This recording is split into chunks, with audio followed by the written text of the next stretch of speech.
Hello everybody. We're looking at Chapter 8 in this session. We're looking at Chapter 8 in this session. And if you look at Table 8.1 in your book, Table 8.1 in your book will help you with this chapter, as well as the PowerPoint that is attached. So in Chapter 8, what we're looking at is the major elements in the modern leisure service system. Major elements in the modern leisure service system. And basically what that is the rec industry. The rec industry, what are the components or what are the major factors or sectors in the leisure service system or rec industry? Who are the big organizations and how do we classify them? And so if you look on the slide number 5, it says introduction there. It says the 3 major types of recreation providers. So we're going to start with those. We have government, non-profit, and commercial recreation. We'll look at all 3 of them. We need to know a little bit about each one of them, as well as some examples. Table 8.1, as I mentioned, so we're moving down here. You have the federal government's role. The federal government's role, there's a variety of things that the federal government does. It's federal, state, and local government. And you see there on slide number 8, or slide number 7 and slide number 8 are several things that they do. Interested in the direct programs of recreation participation. They are interested in you participating in their rec programs. And what they do oversee. A perfect example is the National Park Service, which is not a state service. It is a national park, federally funded service, and the entrance fee to the national park is different than an entrance fee to your local city park or to use the national forest in your state. The National Park Service is a different entity and is run completely by the federal government. It's actually a very well run system, and it's a very good example for this type of element or this type of sector in the rec industry. Also there it says on 8 is research and technical assistance, regulations and standards, basically overseeing a lot of the recreation and leisure services that are provided by all governments, including state and city. So oversight is good. Hopefully in the future that the oversight will remain productive and not become too overbearing. If you move on there, you'll see the National Park Service just mentioned on slide 9 as an example. Run by the Department of the Interior. It says that there's budget cuts. There's always budget cuts. Okay. There's some initiatives in the late 90s there. Moving on, there's the Forest Service is another great example of the federal government in the rec industry. The Forest Service is vast, large, encompassing, and the Forest Service is interesting with the with Pinchot, who was the founder of the Forest Service. Was seen as someone who that the mission would be to utilize, to protect, and to utilize. Nowadays, for some reason, we think that the Forest Service, as well as the BLM or other federal government agencies, are out there to preserve and protect wild areas. That's not necessarily true. See, the government's interested in making money as well, and utilization of the national resources is part of those agencies' job description. And so that's why you might be hiking in a beautiful area in Arizona in a national forest. You might see some cattle tromp by through the woods. Well, there's 2 things going on there. One, that's open space available for you to go hiking, and 2, there's some cash being produced by leasing of the land for ranchers to have their cattle roam through and do what they need to do. So there's a twofold part to many of these federal agencies to really utilize the resources to the best of their ability, so that the money can continue to come in and fund the departments that oversee these particular projects. There's some other federal agencies there on 11. Bureau of Land Management, as I mentioned. Bureau of Reclamation, U.S. Fish and Wildlife Service. I'm sure most of you have heard of all these places. Some other ones towards the bottom were established in the 1930s and don't really do that much these days. But those top three on slide 11 are certainly important.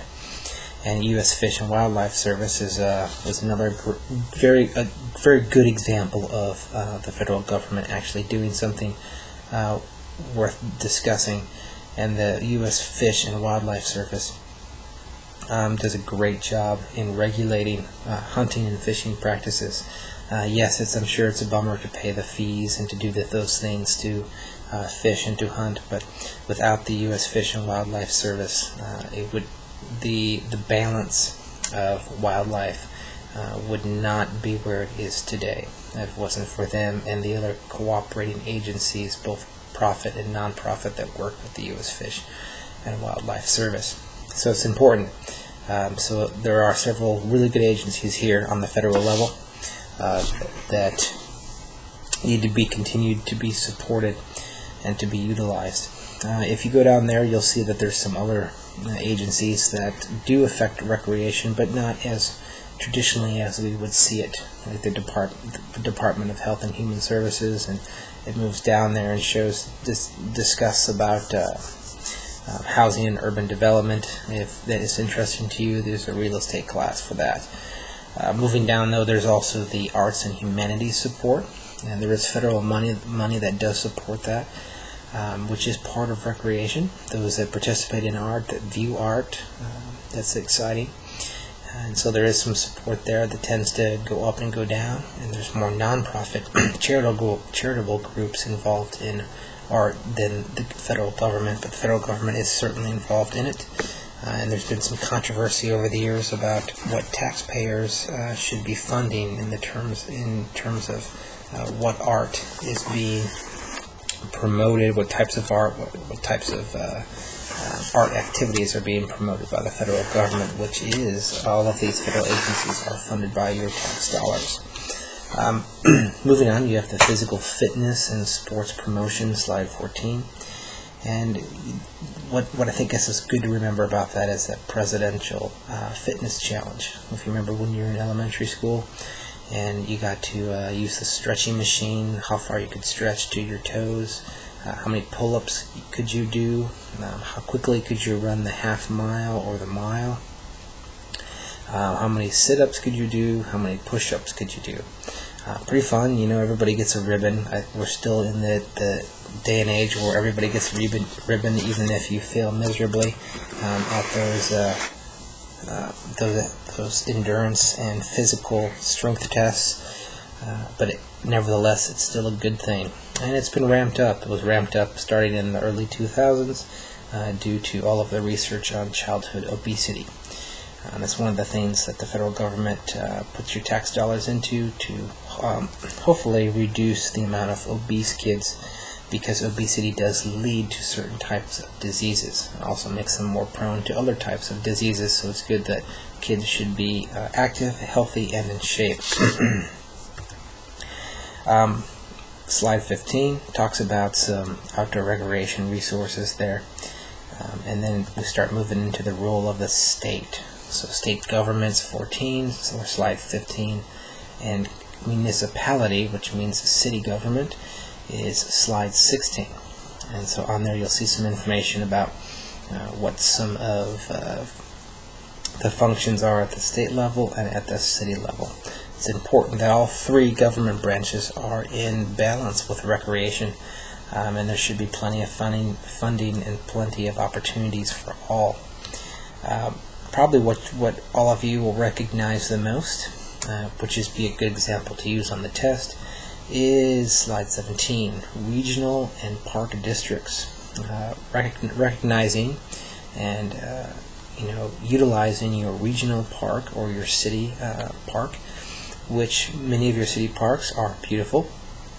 They're well kept and they are free. Technically, there's no entrance fee. However, your city tax dollars do pay for that. Preferably those that own a house. Those that own a house will see that a majority or a portion of, it's not a majority, but a portion of your tax dollars does go to the Parks and Recreation Department of that city.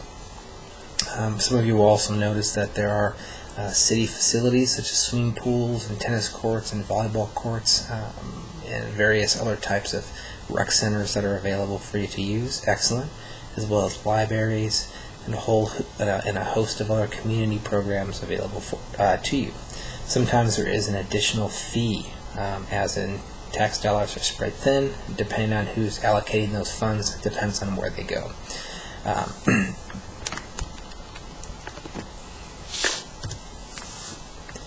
18 has some of that as well. Okay, it shows a whole long list of responsibilities that the city has to you in terms of recreation and park departments. Moving on, it continues. Many youth programs, many adult programs, and yeah, you might have to pay a fee for a class you take at the community center. Okay, but that's to be expected. That's not something that's necessarily a double tax. As it is more if you're interested in this particular service, then there's an extra fee for it. But to go into to use the community center as the center, usually there's not as much of a fee, or it's discounted for residents.